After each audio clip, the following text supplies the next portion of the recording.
राधे कृष्ण दोस्तों, आपका स्वागत है आपके अपने यूट्यूब चैनल स्टडी जोन में। तो आज की इस वीडियो में हम पढ़ेंगे शेखर जोशी द्वारा रचित कहानी कोसी का घटवार। तो चलिए इस कहानी को पढ़ते हैं। कोसी का घटवार, ये कहानी शेखर जोशी द्वारा लिखी गई है। तो चलिए इस कहानी को पढ़ते हैं। अभी खप्पर में 1/4 से भी अधिक गेहूं शेष था। खप्पर में हाथ डालकर उसने व्यर्थ ही उल्टा पलटा और चक्की के पाटों के वृत्त में फैले हुए आटे को झाड़कर एक ढेर बना दिया।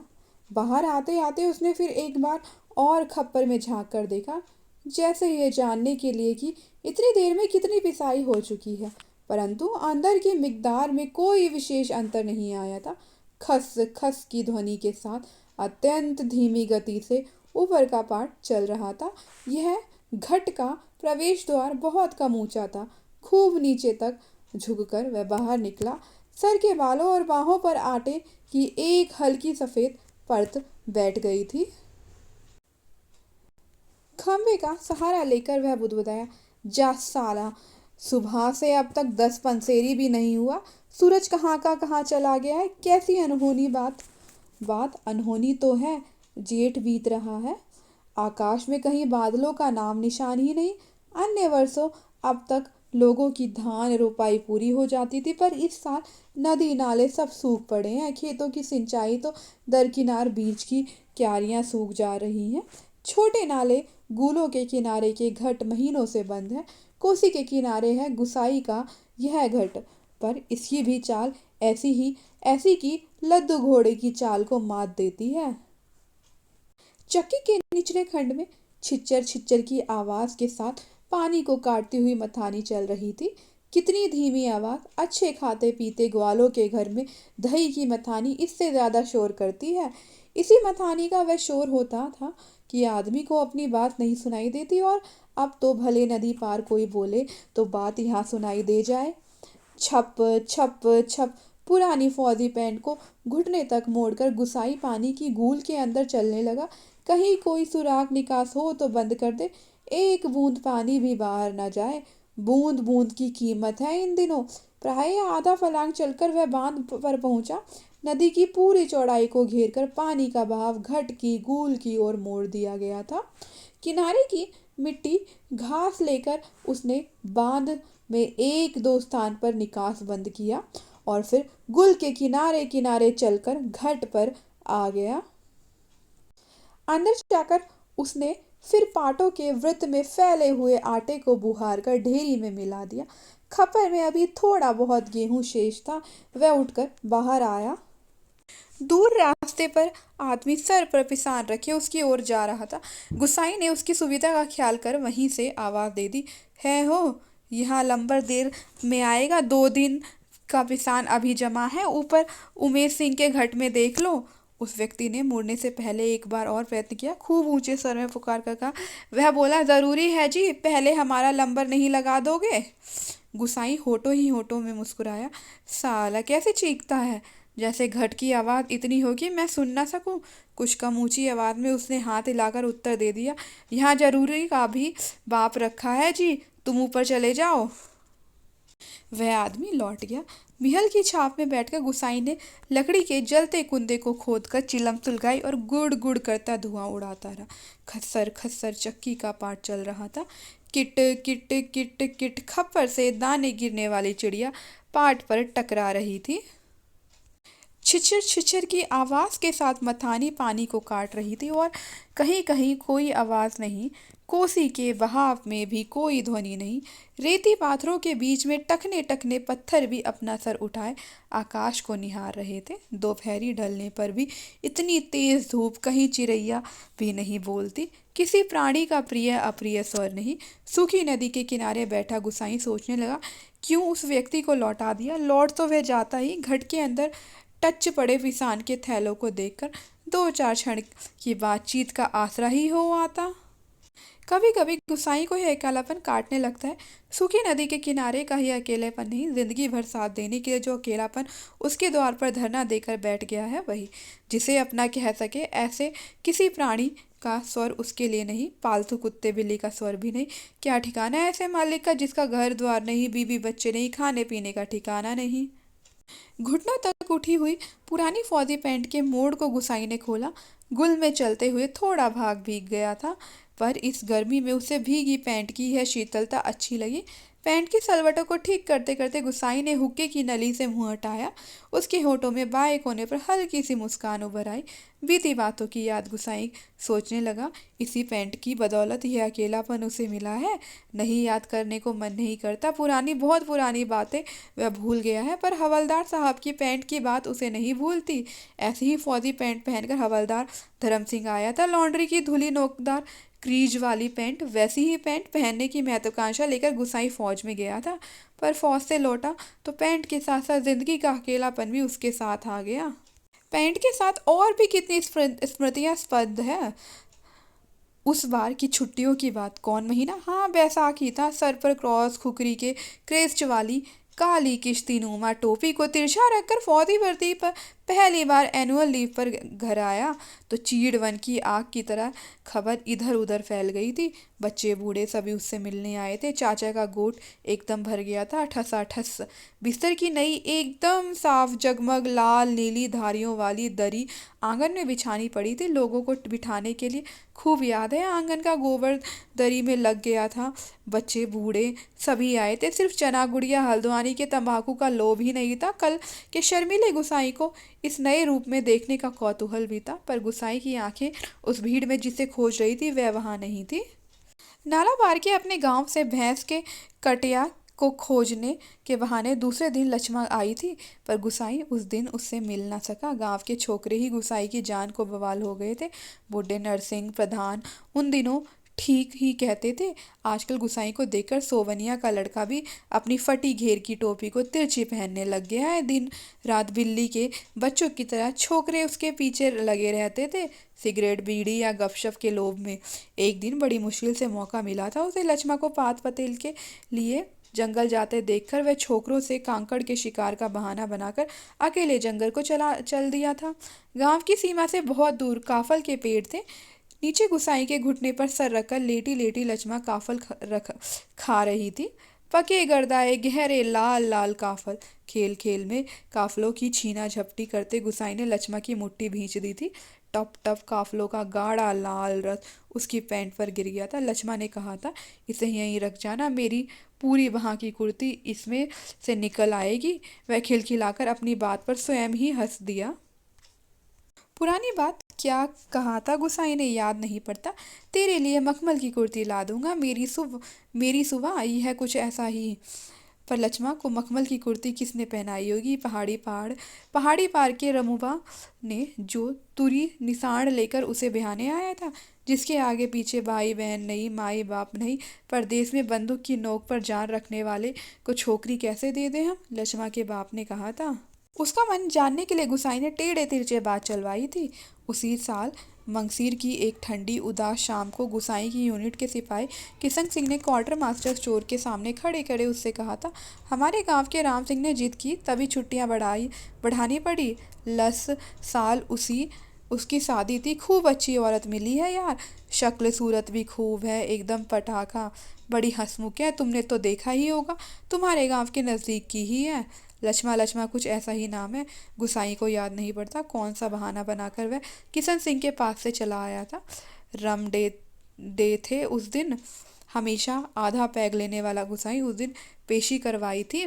मलेरिया प्रिकॉशन ना करने के अपराध में। सोचते सोचते गुसाई बुदबुदाया, साला एडजुटेंट। गुसाई सोचने लगा, उस साल छुट्टियों में घर से विदा होने से एक दिन पहले वह मौका निकालकर लक्ष्मण से मिला था। गगनाथ चू की कसम, जैसा तुम कहोगे मैं वैसा ही करूंगी, आंखों में आंसू भरकर लक्ष्मण ने कहा था। वर्षों से वह सोचता आया है कि कभी लक्ष्मण से भेंट होगी तो वह अवश्य कहेगा कि गंगनाथ का जागर लगाकर प्रायश्चित जरूर कर ले। देवी देवताओं की झूठी कस्में खाकर उन्हें नाराज करने से क्या लाभ। जिस पर भी गंगनाथ का कोप हुआ वह कभी फल फूल नहीं पाया, पर लक्ष्मण से कब भेंट होगी यह वह नहीं जानता। लड़कपन के से संगी साथी नौकरी चाकरी के लिए मैदानों में चले गए हैं। गांव की ओर जाने का उसका मन नहीं होता। लक्ष्मा के बारे में किसी से पूछना उसे अच्छा नहीं लगता। जितने दिन नौकरी रही वह पलटकर अपने गांव नहीं आया। एक स्टेशन से दूसरे स्टेशन का वॉलंटियरी ट्रांसफर लेने वालों की लिस्ट में नायक गुसाई सिंह का नाम ऊपर आता रहा, लगातार 15 साल तक। पिछले बैसाख में ही वह गांव लौटा। 15 साल बाद रिजर्व में आने पर काले बालों को लेकर गया था और खिचड़ी बाल लेकर लौटा। लक्ष्मा का हठ उसे अकेला बना गया। आज इस अकेलेपन में कोई होता जिसे गुसाई अपनी जिंदगी की किताब पढ़कर सुनाता। शब्द शब्द, अक्षर अक्षर, कितना देखा, कितना सुना और कितना अनुभव किया उसने। पर नदी किनारे ये तपती रेत, पंचक्खी की खटर पटर और मिहिल की छाया में ठंडी चिलम को निष्प्रयोजन गुड़गुड़ाता गुसाई, और चारों ओर अन्य कोई नहीं, एकदम निर्जन निष्पल सुनसान। एकाएक गुसाई का ध्यान टूटा। सामने पहाड़ी के बीच की पगडंडी से सर पर बोझ लिए एक नारी आकृति उसी ओर चली आ रही थी। गुसाई ने सोचा वहीं से आवाज देकर उसे लौटा दे। कोसी ने चिकने काई लगे पत्थरों पर कठिनाई से चलकर उसे वहां तक आकर केवल निराश लौट जाने को क्यों वह बाध्य करे। दूर से चिल्ला चिल्लाकर पिसान स्वीकार करवाने की लोगों की आदत से वह तंग आ चुका था। इस कारण आवाज देने को उसका मन ही नहीं हुआ। वह आकृति अब तक पगडंडी छोड़कर नदी के मार्ग में आ पहुंची थी। चक्की की बदलती आवाज को पहचानकर गुसाई घट के अंदर चला गया। खप्पर का अनाज समाप्त हो चुका था। खप्पर में एक कम अन्न वाले थैले को उलटकर उसने अन्न का निकास रोकने के लिए काठ की चिड़ियों को उल्टा कर दिया। किट किट का स्वर बंद हो गया। वह जल्दी जल्दी आटे को थैले में भरने लगा। घट के अंदर मथानी की छिच्चर छिच्चर की आवाज भी अपेक्षाकृत कम सुनाई दे रही थी। केवल चक्की ऊपर वाले पाट की घिसटी हुई घगराहट का हल्का धीमा संगीत चल रहा था। तभी गुसाई ने सुना अपनी पीठ के पीछे घट के द्वार पर इस संगीत से भी मधुर एक नारी का कंठ। कब बारी आएगी जी, रात की रोटी के लिए भी घर में आटा नहीं है। सर पर पिसान रखे एक स्त्री से पूछ रही थी। गुसाई को उसका सुर परिचित सा लगा। चौंक कर उसने पीछे मुड़कर देखा। कपड़े में पिसान ढीला बंधा होने के कारण बोझ का एक सिरा उसके मुख के आगे आ गया था। गुसाई उसे ठीक से नहीं देख पाया, लेकिन तब भी उसका मन जैसे आशंकित हो उठा। अपनी शंका का समाधान करने के लिए वह बाहर आने को मुड़ा, लेकिन तभी फिर अंदर जाकर पिसान के थैले को इधर उधर रखने लगा। काठ की चिड़िया किटकिट बोल रही थी और उसी गति के साथ गुसाई को अपने हृदय की धड़कन का आभास हो रहा था। घट के छोटे कमरे में चारों ओर पिसे हुए अन्न का चूर्ण फैल रहा था, जो अब तक गुसाई के पूरे शरीर पर छा गया था। इस कृत्रिम सफेदी के कारण वह वृद्ध सा दिखाई दे रहा था। स्त्री ने उसे नहीं पहचाना। उसने दोबारा वे ही शब्द दोहराए। वह अब भी तेज धूप में बोझा सर पर रखे हुए गुसाई का उत्तर पाने को आतुर थी। शायद नकारात्मक उत्तर मिलने पर वह उल्टे पांव लौटकर किसी अन्य चक्की का सहारा लेती। दूसरी बार के प्रश्न को गुसाई ने ना टाल पाया। उत्तर देना ही पड़ा। यहाँ पहले ही टीला लगा है, देर तो होगी, उसने दबे दबे स्वर में कह दिया। स्त्री ने किसी प्रकार अनुनय विनय नहीं की। शाम के आटे का प्रबंध करने के लिए वह दूसरी चक्की का सहारा लेने को लौट पड़ी। गुसाई झुककर घट से बाहर निकला। मुड़ते समय स्त्री की एक झलक देखकर उसका संदेह विश्वास में बदल गया था। हताश सा वह कुछ क्षणों तक उसे जाते हुए देखता रहा, फिर अपने हाथों तथा सिर पर गिरे हुए आटे को झाड़कर 1-2 कदम आगे बढ़ा। उसके अंदर की किसी अज्ञात शक्ति ने जैसे उसे वापस जाती हुई उस स्त्री को बुलाने को बाध्य कर दिया। आवाज देकर उसे बुला लेने को उसने मुंह खोला, परंतु आवाज ना दे सका। एक झिझक, एक असमर्थता थी जो उसका मुंह बंद कर रही थी। वह स्त्री नदी तक पहुंच चुकी थी। गुसाई के अंतर में तीव्र उथल पुथल मच गई। इस बार आवेग इतना तीव्र था कि वह स्वयं को नहीं रोक पाया। लड़खड़ाती आवाज में उसने पुकारा, लक्ष्मा। घबराहट के कारण वह पूरे जोर से आवाज नहीं दे पाया था। स्त्री ने यह आवाज नहीं सुनी। इस बार गुसाई ने स्वस्थ होकर पुनः पुकारा, लक्ष्मा। लक्ष्मा ने मुड़कर देखा। मायके मुंह से सभी इसी नाम से पुकारते थे। यह संबोधन उसके लिए स्वाभाविक था, परंतु उसे शंका शायद यह थी कि चक्की वाला एक बार पिसान स्वीकार न करने पर भी दोबारा उसे बुला रहा है, या उसे केवल भ्रम हुआ। उसने वही पूछा, मुझे पुकार रहे हैं जी?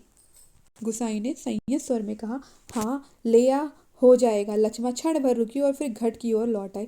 अचानक साक्षात्कार होने का मौका न देने की इच्छा से गुसाई व्यस्तता का प्रदर्शन करता हुआ महल की छांव में चला गया।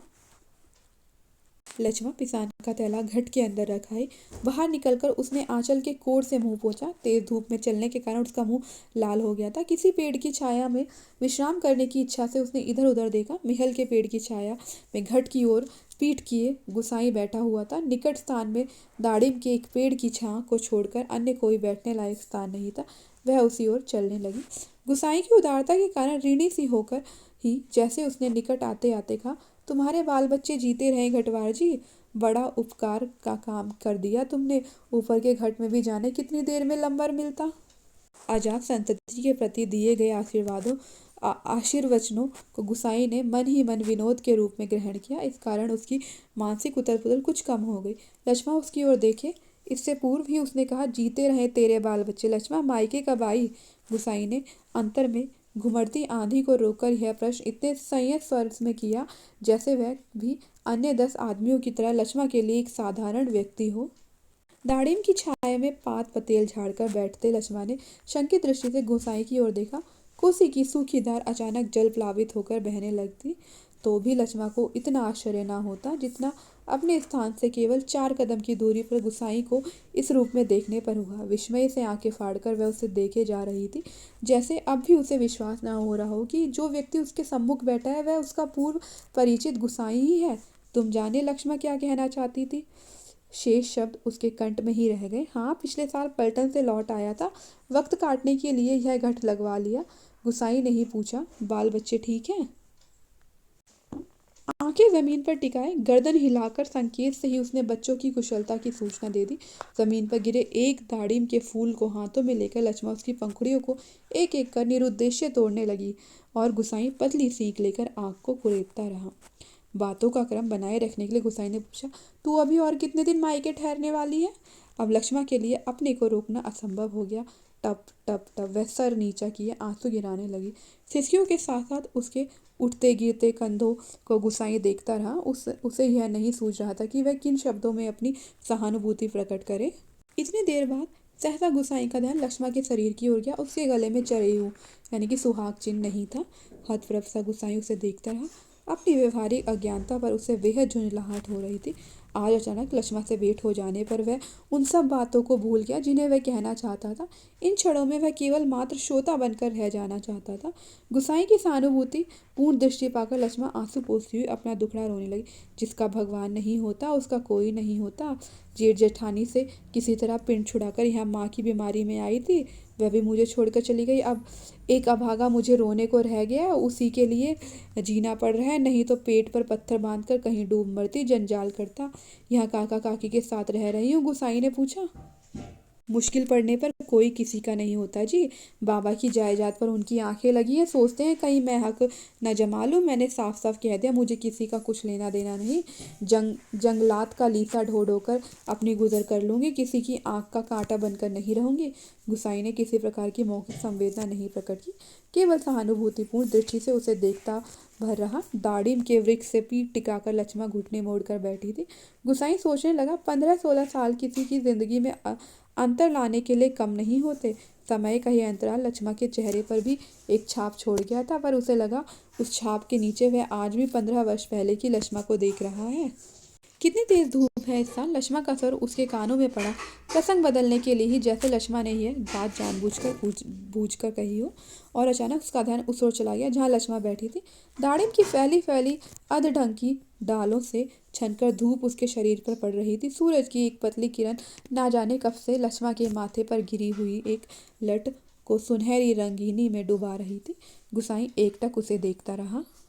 दोपहर तो बीत चुकी होगी, लक्ष्मण ने प्रश्न किया तो गुसाई का ध्यान टूटा। हाँ, अब तो 2 बजने वाले होंगे, उसने कहा। उधर धूप लग रही हो तो इधर आजा छांव में, कहता हुआ गुसाई एक जम्हाई लेकर अपने स्थान से उठ गया। नहीं, यही ठीक है, कहकर लक्ष्मण ने गुसाई की ओर देखा, लेकिन वह अपनी बात कहने के साथ ही दूसरी ओर देखने लगा था। घट में कुछ देर पहले डाला हुआ पिसान समाप्ति पर था। नंबर पर रखे हुए पिसान की जगह उसने जाकर जल्दी जल्दी लक्ष्मण का अनाज खप्पर में खाली कर दिया।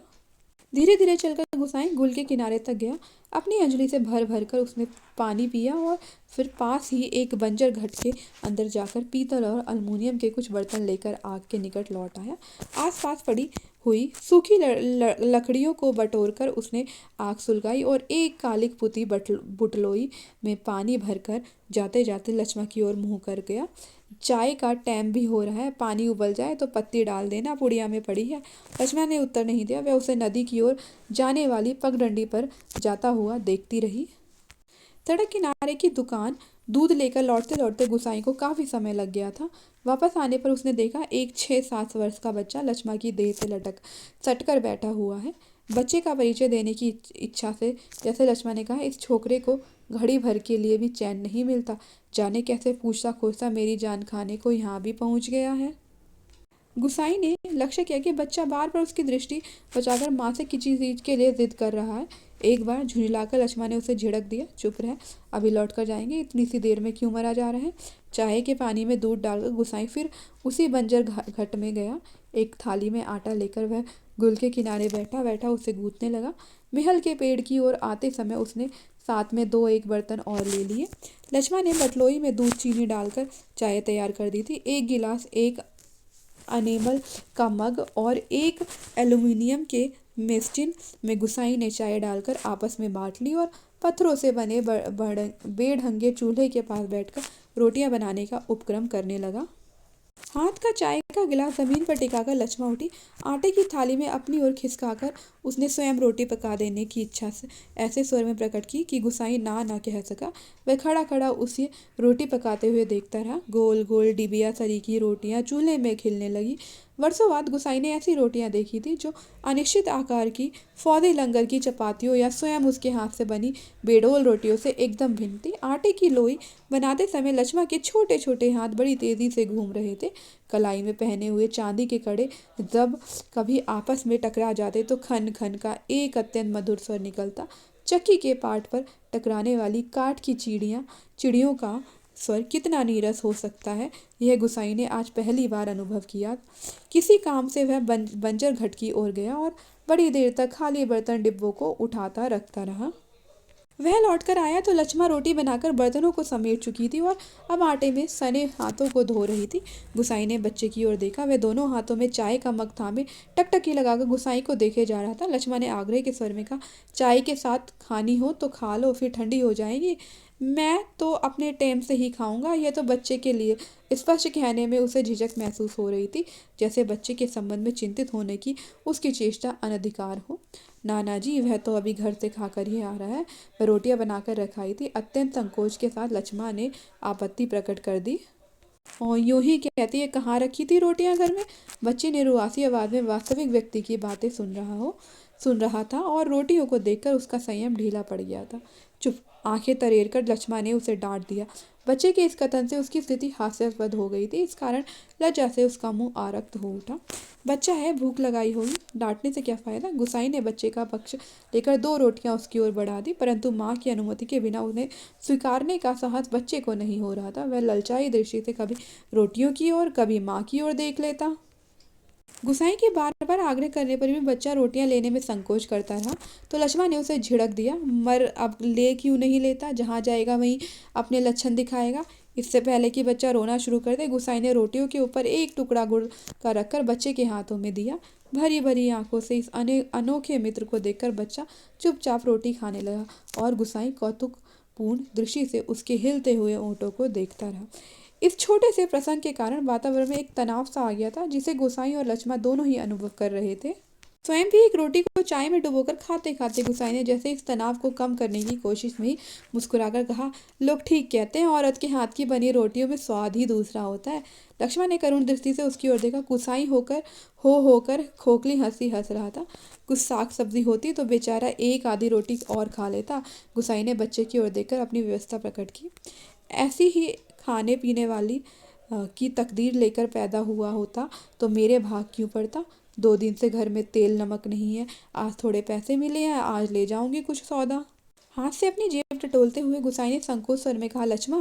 लक्ष्मा ने जिज्ञासा से उसकी ओर देखा। गुसाई ने जेब से एक नोट निकालकर उसकी ओर बढ़ाते हुए कहा, ले, काम चलाने के लिए ये रख ले, मेरे पास अभी और है, परसों दफ्तर से मनी ऑर्डर आया था। नहीं नहीं जी, काम तो चल ही रहा है, मैं इस मतलब से थोड़े कह रही थी, यह तो बात चली थी तो मैंने कहकर लक्ष्मा ने सहायता लेने से इनकार कर दिया। गुसाई को लक्ष्मा का यह व्यवहार अच्छा नहीं लगा।